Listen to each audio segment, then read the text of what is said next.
Hello, this is Dr. Kurt Stahura speaking to you again as part of our tourism short series.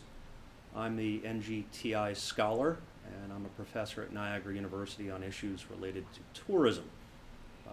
Really excited to have the first guest as part of our tourism installments, and that's Patrick Whalen, the director of the NGTI and TReC, the beautiful facility that we're sitting in here on the Canadian-American border. Today's theme, which was derived from a question asked by one of our viewers, was what's going on with the Canadian-American border. And I know through my readings in the New York Times and the Wall Street Journal and other local papers, that's something that's come to the surface here. Pat's perfectly equipped to answer these things as a person who sits on boards that relate directly to issues surrounding the border. So it's great for us to have him here today. So I guess thanks for being here. My pleasure. Thanks for having me. Yeah. So I guess the first question that most people have is, where are we with respect to the border crossing and from both the Canadian perspective and the American perspective? Well, that's a complicated question, not an easy one to answer, but there isn't a lot of good news to report at this point in time. At the end of March, in Canada, public opinion is decidedly against opening the border, and there's certainly going to be an election called sometime soon, within next year. So if you're the Prime Minister of Canada and most of the people don't want the border open and you're going to run for election, it doesn't seem like a very smart thing to open the border. You can connect those dots. Right, those are easily connected. So that's the political aspect of it. But practically, there are other issues, and one of them is how. It's not necessarily, I've worked for, temporarily, I'm running something called the Canadian-American Border Trade Alliance. I was a board member of that organization. The founder passed away, and I'm running that organization until I could find someone else to run the organization. So I'm in the middle of this, and we don't advocate for when the border should be open. We talk more about how, because we're very concerned right now. The United States is vaccinating people at a very good clip. Canada is not. They don't have vaccinations to stick in people's arms, so they're falling behind, way behind the United States. And because of that, the Canadians seem to be stuck on proof of a recent negative test as what will enable you to cross the border when it opens. The United States seems to be aligned with most of the rest of the world, and that would be to require proof of vaccination. So they're not in sync. The two countries are not in sync, which is really problematic. You know, we sit here on an international border, and I know that you have had lots of interaction with people in Canada and in the United States as they relate to border issues over the years. If this is a microcosm of what's happening across the entire Canadian-American border, what, for those viewers that are in tourism-related entities and businesses that might involve people coming in from Canada or elsewhere in the world, what is the lasting impact on this, or how should they adjust to these dynamics? Well, there's different impacts on different industries for sure. As most of your viewers probably know, the supply chain continues to run. Trucks are going back and forth between the two countries. So it would appear that the supply chain is not affected. I don't believe that's the case. I believe that if I make a widget and I'm in London, Ontario, and I want to install that widget into something that's being made in Athens, Ohio, there has to be some dialogue that's more than Zoom. There has to be sales calls, there have to be engineering intercourse and things like that, so that the thing I make here fits in the thing that's going to go in there.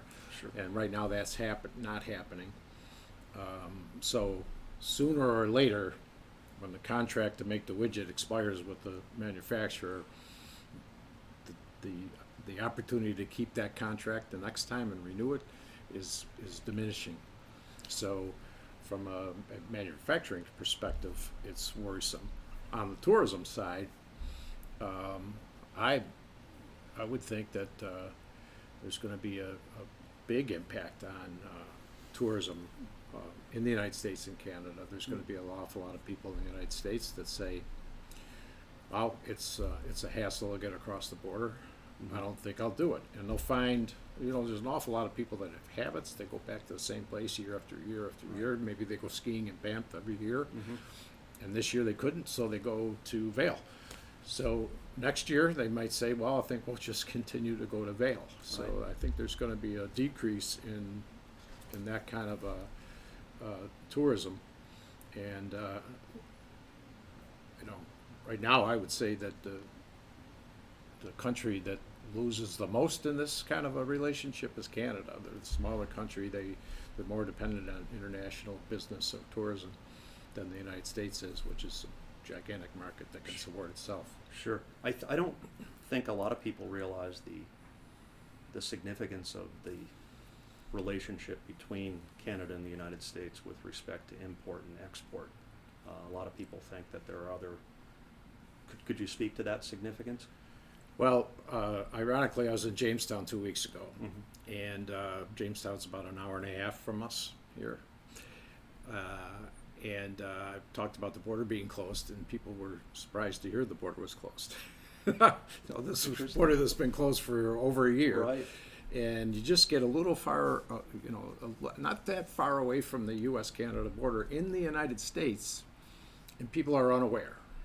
Again, because it's such a big market and it's so self-centered that Americans just don't have to look internationally for tourism business or manufacturing business. Canada, on the other hand, is front page news. Sure. Everyone in Canada knows the border's closed. So this is a unique problem that we have. It's very important to us in Niagara Falls. Mm-hmm. In most border communities, the impact of the Canadians that come to border communities on the U.S. side of the border is huge. Sure. Sales tax revenue for Canadian shoppers. In Buffalo, as an example, a big percentage of the Buffalo Bills season ticket base are Canadians. An even bigger percentage of the Buffalo Sabres. Right. We have a lot of flights at the Buffalo airport that a city the size of Buffalo wouldn't have if it wasn't for the Canadian flyers that fly out of Buffalo. So it's a really big deal to have the border closed for us in the Buffalo and Niagara Falls area. But less so, obviously, than even Jamestown. Right. So, politically speaking, again, getting back to the political aspects of this, if you're Joe Biden and you're talking to the, let's say Canada wanted to open the border, and Joe Biden didn't, or said, let's go back a president, and Trump's perfectly happy to keep the border closed. He's got very little political pressure to reopen the border.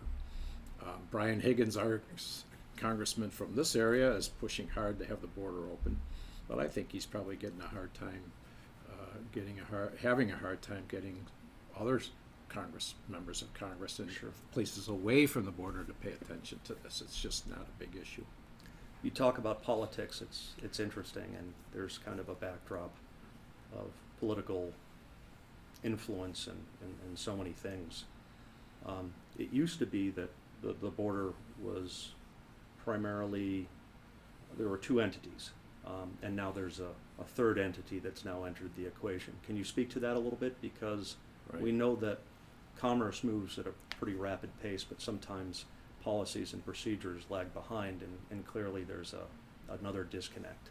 Yeah, after 9/11, on 9/11, there were customs and immigration, two separate entities on each side of the border. So to get the border worked correctly, Fortunately, those two agencies were merged along with others into what now we know as Department of Homeland Security in the United States, which has Customs and Border Protection, which is both immigration and customs enforcement. The same thing happened in Canada with Public Safety Canada, and then they have CBSA, the Canadian Border Services Agency, which is both immigration and customs enforcement. And the Canadian-American Border Trade Alliance, which I've been on the board of for many, many years. After 9/11, we worked very hard with both governments to make sure that those agencies, customs on both sides, CBSA and CBP on the U.S. side, interacted together and got along as well as possible, even though they're both sovereign nations, so that the border worked correctly. Right. Today, as you pointed out, there's the health agencies that are really what I jokingly say is there's a new sheriff in town, and when you cross the border now, there's another aspect that for us on the border working groups like the Canadian-American Border Trade Alliance, we never really paid attention to, we never had to pay attention to very often to the public health agencies. But now they're the ones that are controlling who can come across and when will the border open. All these people report to either the president or the prime minister, but again, it goes back to the political aspects on either side of the border, which are different. But it's ultimately going to be the new sheriff in town that we have to really educate about the importance of a free-flowing border. And again, the Canadians are the ones most at risk, because if all of a sudden the borders opened up and the public health agencies require onerous proof or requirements that are required to cross the border, that will slow down the cars. Those cars will then get in the way of the trucks, and then the supply chain gets disrupted. And again, Canada is more reliant on that supply chain selling to the United States than the United States is to Canada. That's not to dismiss the importance of the supply chain on the U.S., especially the automobile industry. Right, Windsor or Buffalo. Right. You know, the Ford plant in Buffalo, the Ford stamping plant is supplied, last I knew, it was 3 times a day by train. Wow. From the the stamping plant supplies the Ford's assembly plant in Oakville, Ontario, with 3 trains a day. So they're stamping fenders and things like that in Buffalo, putting them on trains, and 3 times a day those trains arrive just in time. It's just time manufacturing in Oakville. You can't, now that's trains, so they're not going to be disrupted by cars that are jamming up borders. But there's plenty of examples of things that are made in the United States or Canada that goes into a product on the other side of the border. And manufacturing today, you know, it's been 15 years or so, has all gone to this just-in-time concept, so they can reduce inventories. So they're really making something here and then putting it in a truck and immediately taking it to an assembly plant where it's put into another product, and that truck can't be held up, or else everything on this side gets held up. Sure. So it's really important that what we're trying to say is it's really important when the border opens. We're not advocating for when it should be. We'd all like it to be as soon as possible. We're not health people. We don't know when that should be. But when it does, please, let's have a streamlined process so that we're not backing up cars full of tourists or shoppers, or, you know, I have a vacation place in Canada, right? So now the border opens and I pile a family in the car and we go up there, we don't want to be in the way of trucks. Sure. It's not good for us because we're waiting. We don't want to wait to cross the border for hours, but we certainly don't want to be in the way of trucks while we're waiting either. Fair enough. So I think what this has unveiled is that there are issues, and all of these issues create other questions that need to be answered. It's kind of a domino effect. Right. I would say that the focus of this particular conversation was on the importance of the border crossing, and right now that there's a disconnect because of the health variables involved, which are not aligned. They're not aligned, that's right. So I think what I'd like to do, although this wasn't intended, is to have a follow-up conversation about an additional question or two, because the importance of the border can't be stated strongly enough, particularly in areas along the Canadian American border.